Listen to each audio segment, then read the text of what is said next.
This week on Christian World News, as fighting rages between Armenia and Azerbaijan, a Christian community is caught in the crossfire. Plus, in France, 3 people murdered in a church. It's just the latest in a growing number of attacks by radical Islamists. How is France's president trying to stop the brutality?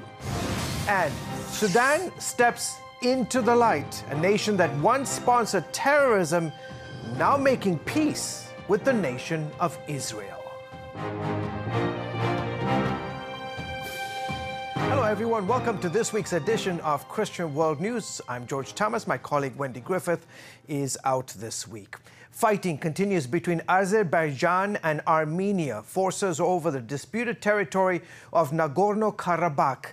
Despite repeated attempts at a ceasefire, both sides claim civilians are being targeted. And Christians in the area say it's not just their land, but it's their faith that is under attack. CBN's contributor, reporter Chuck Holton reports from the war zone. If you want to know what a war crime looks like, this is it. This is an Azeri missile that landed on this hospital just today. This wing of the hospital was just about ready to open, and it's not near any military targets. So it's not like it was an accident. It is very clear the military of Azerbaijan is targeting civilian infrastructure. Both sides accuse the other of atrocities in this conflict, but only Azerbaijan is trying to take land it doesn't control. The Armenians, on the other hand, see this as an existential threat. They want occupy our territory and clean this territory from Armenians. More than 99% of the people that live in this region are ethnic Armenians, and they make up one of the oldest Christian communities in the world. We are here. That's our historical land. We want to live here, and we want to have our rights. We want to know our history. We want to have open churches. We want to pray. I'm in the capital of the Nagorno-Karabakh region of Armenia, called Artsakh, or this is the city of Stepanakert. Behind me, you can see the effects of the Azeri bombardment that has been hitting this city since September 27th. Of the 150,000 people who live in this area, most of them have already had to flee, but there are still tens of thousands of people that are staying here, sleeping in their cellars, in their basements, and listening to the daily barrage of random artillery that's falling on this city. On September 27, when we woke up, we heard the loud sounds of explosions. We saw the bursts, the smoke. We understood what's going on. And my dad told us to take all of our things and to go to his shop's underground cellar. This is Rosa. She's 83. And she was sleeping in that room right behind me when this bomb flattened her house. This was a very large bomb. And this is not near any military objective or anything. It's just random bombing of civilian areas by Azerbaijan, supported by Turkey. Rosa says the fact that she survived is nothing short of a miracle. Meanwhile, President Erdogan of Turkey has sent military assets to help Azerbaijan as this conflict has become a power struggle between regional superpowers. Armenia has limited support from Russia, but the Armenian military is still outnumbered 5-1.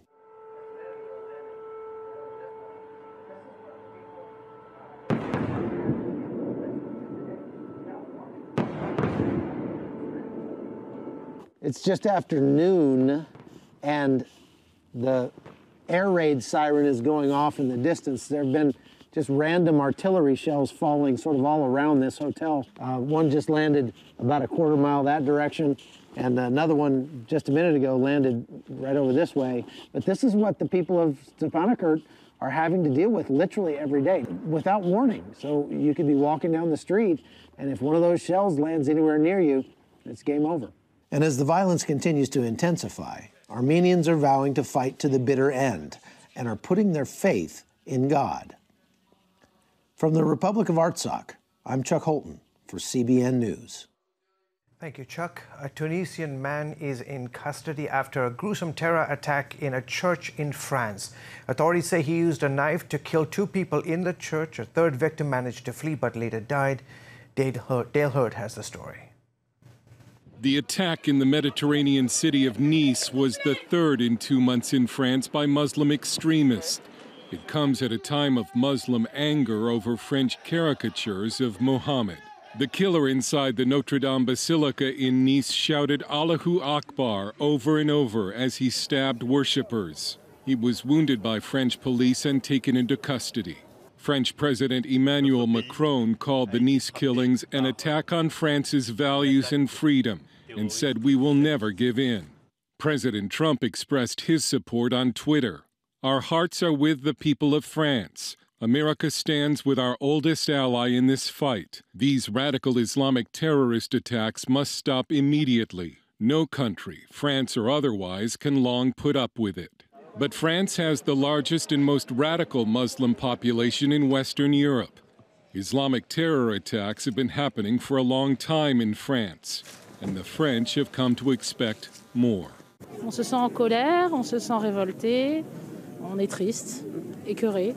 On l'attaque, c'est affreux, c'est monstrueux ce qui nous arrive. C'est pas la fin, c'est le commencement, malheureusement. Dale Hurd, CBN News. Thank you, Dale. President Macron has announced an initiative to reform Islamic practices in the country. Experts are not quite sure how that's going to turn out in the end. Christians around the world will pray for those who suffer for their faith on Sunday, November 1st. The International Day of Prayer for the Persecuted Church is an annual event. According to Open Doors, more than 245 million Christians around the world are persecuted. That's about 1 in 9. The ministry is offering downloadable reading guides, sermons, online outlines and videos to individuals, churches and prayer groups. Open Doors will also host a live prayer event with believers from Iran and North Korea on Facebook. Up next, a major step forward. Once an Islamic state that persecuted Christians and sponsored terrorism, the African nation of Sudan is making historic changes. These are times of warfare. You go into the strong tower when you're under attack. CBN presents The Name of God, the latest teaching by Gordon Robertson. God has given you the right to carry his name. That is life-changing. Discover the peace, healing, provision, and protection that can be found in the Lord's name. Plus, you are going to see some tremendous real-life stories of people who have seen firsthand what trusting in the name of God can do. The thought of losing Noah was one of the most terrifying things I've ever walked through. I could hear my house being shredded, and I heard my wife screaming over the phone. I knew that God didn't lie to me. I knew that God didn't forget about me. This is God's promise. This is the way. This is the answer. Go into that strong tower. Get your DVD copy of The Name of God today. Call now or go to cbn.com. Nutrition, exercise, essential oils, weight loss, and more. It's Healthy Living with Lori Johnson. Talk about what's in this. Join CBN health reporter Lori Johnson to get the latest information from today's top health experts. This is fantastic. Find out what you need to know to live a healthier life. Watch Healthy Living, Tuesday night at 9:30. As the world watches from the outside, it's a big diplomatic tug-of-war here in the Middle East. Go inside the story with Jerusalem Dateline. Israeli archaeologists are talking about a discovery that could change the thinking about the Temple Mount. Join CBN Jerusalem Bureau Chief Chris Mitchell and get the biblical perspective on the events shaping the world. What starts in Israel then ends up going to other places. Watch Jerusalem Dateline, Friday night at 9:30 on the CBN News Channel. Welcome back to Christian World News. Days after Sudan and Israel announced plans to sign a peace deal, the Islamic nation's interim leadership is hailing the historic agreement. Sudan's leader, General Abdel Fattah Burhan, saying the move brings his nation back into the global system after the United States delisted the country as a state sponsor of terrorism. Earlier, I asked Tony Perkins with the United States Commission on International Religious Freedom what this peace agreement means for the Middle East. Mr. Perkins, thank you so much for coming on the show. Sudan has been an enemy of Israel since the Jewish state was formed back in 1948. How significant is this peace deal, and what does it mean for both countries? It's huge. I mean, you consider for the last 3 decades, Omar al-Bashir has been the head of Sudan. That obviously changed. We have a new government, a transitional government that is moving this nation forward, religious freedom. I was there in February of this year meeting with Prime Minister Hamdok. And the fact that they've come to a peace agreement with Israel is a sea change in the Middle East. What we're seeing unfold right now is historic, where you see these countries of Muslim origins in terms of their orientation coming to a point of peace with Israel is quite significant. Since the fall of Sudan's dictator Omar al-Bashir, the majority Muslim nation has taken some dramatic steps to ensure religious freedom and human rights. For example, Tony, repealing the controversial apostasy law. How important, in your opinion, are these steps? Quite significant. In this miscellaneous Amendment Act, they not only took away the apostasy laws, they ended flogging. It allows Muslims greater freedom, banned FGM and other controversial and repressive tactics. But also what's happening there is a reform in their education system, where they're changing their textbooks to be more open about all religious, the religious faiths. Tony, I'm curious, could we see countries like Pakistan, Nigeria, and Afghanistan take similar measures to repeal their apostasy laws on the book? You know, we're trying hard to move them in that direction, but Sudan being one of the first to take that step is something we hope to build on, to show that you can do this, opening the door to freedom. And this is what is so important, is that the United States is leading the way. The Trump administration has been promoting religious freedom internationally as their #1 foreign policy. And now we're beginning to see fruit from this. We've got to stay focused on it. Can it be done? Yes, but it's going to require an intensive focus and an intentional effort to make it happen. President Trump says there are up to 10 countries that are already ready to make peace with Israel. There's speculation that Kuwait, Oman, Morocco, Qatar, and Saudi Arabia are on the list. Can you describe, Tony, what is fueling this sudden sea change in the Middle East? Well, it's a combination of factors. One, there's a common enemy called Iran, but there is also a concerted effort by this administration to bring these countries together. Economic activity. There's been meetings there talking about economic development, religious freedom. Those two things go hand in hand. And so if this administration comes back for another 4 years, I look for more of this in the Middle East. All right, terrific. We'll have to leave it right there. Tony, thank you so much for coming on the broadcast. As always, great to be with you. Thanks so much. You're welcome. From the recent historical Middle East peace deals, the Abraham Accords, to the U.S. Embassy's move to Jerusalem, U.S. Ambassador to Israel David Friedman has seen historic changes over the past 4 years. Friedman sat down for an exclusive interview with CBN News about what he could see on the horizon. Just days after the first commercial flight from the United Arab Emirates to Israel, Ambassador Friedman addressed the future of the Abraham Accords. It seems to be coming to a crescendo. President Trump has said maybe 10 nations are in line. What's next, and who's next? Well, you know, you can pull out a map and come up with some pretty good guesses as to who's next. I think all the regional players are in discussion. I don't want to speak for them or betray any confidences or their sensitivities, but you know, the president is correct. There are 5 to 10 countries that are in active discussions with us. They have everything to gain by joining this circle of peace. They have nothing to lose. Looking at the impact of the Abraham Accords on the region, what do you see in a year, 2, 5 years? What could change here in the region? Look, I think we are at the beginning of the end of the Arab-Israeli conflict. You know, you have so many people that are already on board. It just, you know, the narrative, the old grievances kind of collapses on itself. And I think we're really at the beginning of a very hopeful period in the Middle East. As an observant Jew, Ambassador Friedman often looks at the Middle East through the lens of the Bible. The original Abraham Accords was the reconciliation between Isaac and Ishmael. You know, Isaac was the second son of Abraham. Ishmael was the first. They were rivals. And Isaac and Ishmael reconciled before Abraham passed away. And we're doing that again 3,500 years later. And I think that that's an appropriate Bible story, Bible lesson for today. Former Vice President Biden and Senator Harris have said that if they're elected, they would renew the Iranian nuclear deal. What impact could that have on Israel and the region? It will be a complete disaster. Iran is a very dangerous country. We have made Iran far less dangerous than they were 4 years ago. And they're pulling back. They will continue to pull back, I believe, if we keep the sanctions on.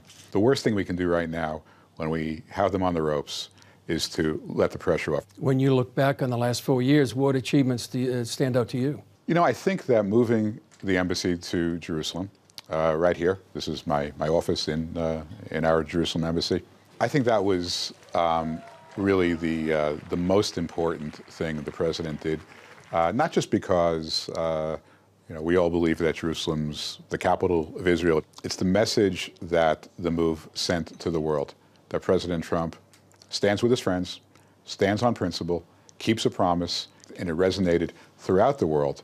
And I believe that it set our foreign policy on the right track everywhere. It may seem counterintuitive to people, but you know, we believe this would lead to peace, and it did. Chris Mitchell, CBN News at the U.S. Embassy in Jerusalem.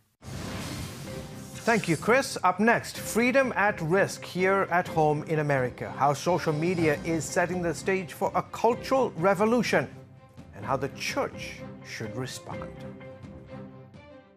From Washington, D.C., uncompromising stories, interviews, and analysis from veteran journalists David Brody. That could be the next step in this escalating fight. Jenna Browder. Robert Mueller chose his words carefully. Ben Kennedy. He's asking Christians to get the word out. Bringing you the political news that matters. Get out and tell the story of the progress that we're making in this country. Watch Faith Nation. Weeknights at 6 on the CBN News Channel. Orphans Promise is committed to loving and serving at-risk children, to helping keep families together, and to creating opportunities for strong and sustainable communities around the world. We're working in over 60 countries around the world, and with your help, we can do even more. There's an old African proverb I love that says, if you want to run fast, run alone. But if you want to run far, run together. At Orphans Promise, we want to run far so we can touch the lives of as many orphaned and vulnerable children as possible. But we don't want to go alone. We're out to change the world, one child, one family, one community at a time. Will you join us?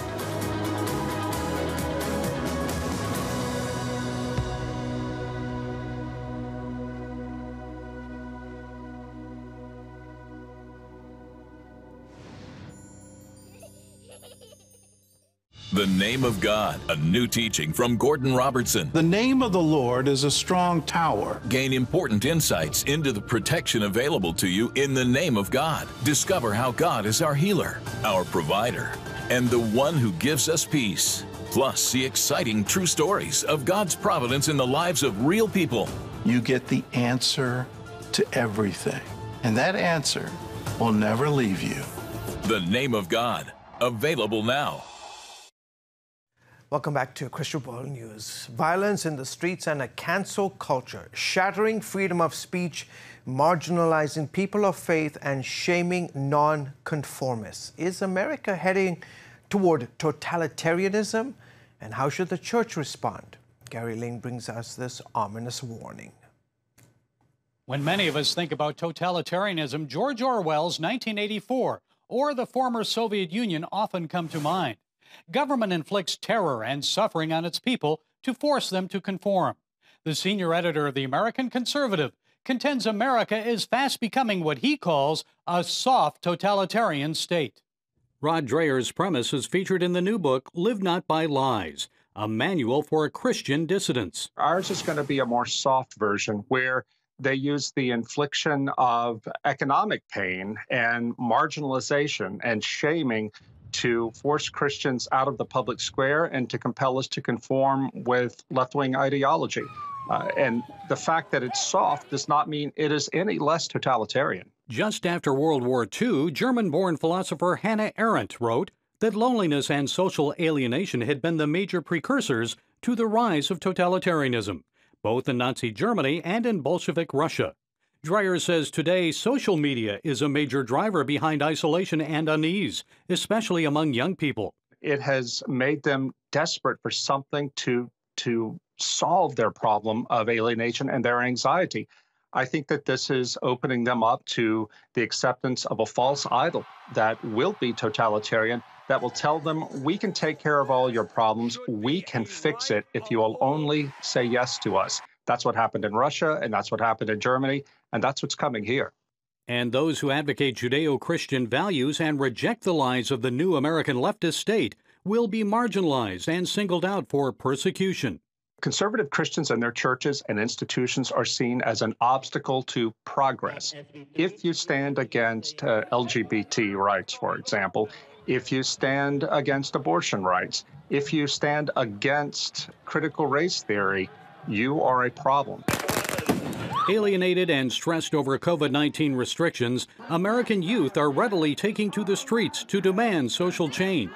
A radical doctrine called critical race theory is inflaming their frustrations. Ann Hendershot is director of the Veritas Center for Ethics in Public Life at the Franciscan University of Steubenville. She is author of the new book, The Politics of Envy. Professor Hendershot feels critical race theory divides Americans by promoting envy. I see a huge increase in rhetoric surrounding envy, encouraging envy. And I think it's pretty evil. I mean, I think your listeners, Christians, know that it's a serious sin, that envy is one of the 7 deadly sins. Hendershot says politicians foment hatred and resentment by publicly promoting the divisive race doctrine. When you hear a politician like Mayor de Blasio in New York City say there's plenty of money in New York City, it's just in the wrong hands, he's implying that that's your money that they have, and we need to take it back. All Christians ought to be against racism. We are. But critical race theory is something very different. It draws a line between good and evil, between the races, and alienates the races and turns us against each other when we ought to be standing together. And instead of resorting to harsh tactics to control people, Dreyer sees the future U.S. government taking a softer, less violent approach. We are going to see something develop in this country like the Chinese have today, the social credit system, where they monitor everything Chinese citizens do. They get all the data from their computers, from the internet, and so forth, and they assign them a rating. The more socially positive you are from a communist point of view, the higher your rating, the more your privileges. Attending church would lower your social credit score, and a lower rating means fewer privileges like sending your child to college. Dreyer feels it doesn't matter who is elected president, because neither Biden nor Trump will be able to reverse the course. He says we're living through the birth pangs of a cultural revolution. This sort of thing is marching through all the institutions. It's marching through churches. It's marching through universities, seminaries, corporations. And we Christians have got to be prepared for it. By building networks among churches to endure persecution. Hope for the best, but we also have to remember ours is a religion of martyrdom. Those who suffered and even died for the faith, they received a crown of glory. That may well be our calling, and we need to accept it as believers. Gary Lane, CBN News. Some sobering words. After this, bringing hope to a storm-battered community. Stay with us, folks. It's about the competition. I kind of put that pressure on myself, and I think people had expectations. It's about overcoming. We use this phrase all the time, keep chopping, keep practicing hard. It's about going the distance. You know, I think as a father, it's my job, to lead. Just be the best husband and father I can be. Watch Going the Distance with Sean Brown Saturday night at 7:30 on the CBN News Channel. I'm Ephraim Graham, and this is Studio 5. Cruise with me as I discover the good things happening in the world of music, sports, television, and movies. The fact that Ryan Coogler was going to be directing the film, I knew that something special was going to happen. We'll chat with artists at the forefront of entertainment and explore the connection between popular culture and faith. I asked my pastor, I said, well, does that mean I'm supposed to be a preacher? He says, well, no, you already have a pulpit. Watch Studio 5, Wednesday night at 9:30. Some trust in chariots. Some trust in horses. But we will trust in the name of the Lord our God. CBN presents the name of God. Jehovah Shalom. The Lord is our peace. Jehovah Yireh. The Lord will provide. Jehovah Shammah. The Lord is there. Jehovah Rapha. The Lord who heals. Jehovah Sidkenu. The Lord our righteousness. You'll be encouraged by Gordon Robertson's teaching on the name of God. God has given you the right to carry his name. Plus, you'll see exciting true stories of God's providence in the lives of real people. I could hear my house being shredded when I heard my wife screaming. I knew something was seriously wrong with him, and it was worse than we had thought. Become a CBN partner and get your copy of The Name of God. Call 1-800-700-7000 or go to cbn.com. Welcome back to the broadcast. When Hurricane Zeta hit Louisiana, it became the 5th named storm to strike the state this hurricane season. CBN's Operation Blessing has been on the ground there for months. Wendy Griffith reports. Hurricane Laura, this year's most powerful hurricane, hit in Cameron, Louisiana, August 28th, packing 150-mile-per-hour winds and causing widespread catastrophic damage. Survivor Nancy Ryan's home was totaled. So here I am trying to pack up 42 years of stuff. Operation Blessing came to Nancy's rescue, helping salvage her belongings and putting a tarp on her roof. I don't think there are any words that you could say that could ever express what Operation Blessings has done for me. You know, just thank you and thank God for you. Then, just 6 weeks later, Tropical Storm Delta slammed into the same region devastated by Laura, with heavy winds, rain, and leaving hundreds of thousands without power. The winds and rain were too much for Trudy Falk's home, but once again, Operation Blessing answered the call. They've taken out debris, hauled furniture out. Operation Blessing has just been an awesome help. Operation Blessing volunteers like Yvonne Adame of College Station, Texas, make it possible to help so many people in need.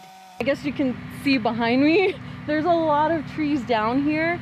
And so we were able to come out here with chainsaws and cut some of these trees and clear a lot of their front yards. Still, the task of helping residents rebuild this storm-battered region remains a priority, and more volunteers are needed. There's such a big need here, and mostly for volunteers. Wendy Griffith, CBN News. Thank you, Wendy. Whenever and wherever disaster strikes, Operation Blessing there to the rescue. Folks, that's it for this week's edition of Christian World News. From all of us here, goodbye and God bless.